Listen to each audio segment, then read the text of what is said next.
繼續來關心，佇咧嘉義有一間釣蝦仔場，日暗時有2個人客因為燒正釣蝦仔的位煞來起衝突，其中有一個有食酒，冤家的時陣去互對方噴鹹薑仔水，伊目睭是疼甲哀哀叫，而且佫一直大聲甲現場的警察安尼屁叫，落尾手警方用妨害公務的罪嫌，甲這個情緒失去控制的人客押解上班。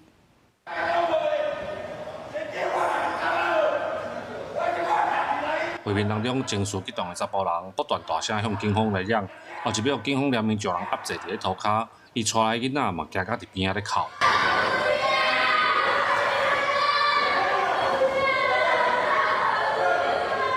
嘉義市這間釣蝦仔場，20日暗時發生有人客因為搶位引起衝突，一名帶某囝閣啉過酒的查甫，甲另外一名釣客起冤家的時陣，互對方來噴鹹薑仔水。酒醉佮目睭疼的狀況，互伊情緒失控，毋若大聲來罵警察，佮有攻擊的行為。因為件代志閣較嚴重，警方才出手將人壓制佇塗骹。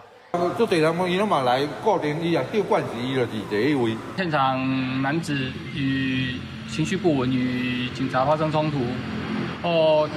被警察壓制後，情緒稍微平復，數他的眼睛被人用疑似辣椒水的物品噴濺到，那表示雙眼紅腫、發熱、疼痛。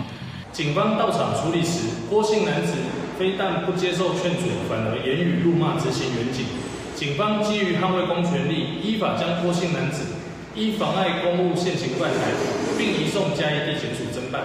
原本應該是親子休閒的活動，煞因為酒醉起冤家，講罵警察，結果互當場壓制抓起來。毋若佇囡仔面頭前做真歹的示範，煞來除了愛賠償店家的損失，閣愛面對法律的責任。記者林慧婷，嘉義報道。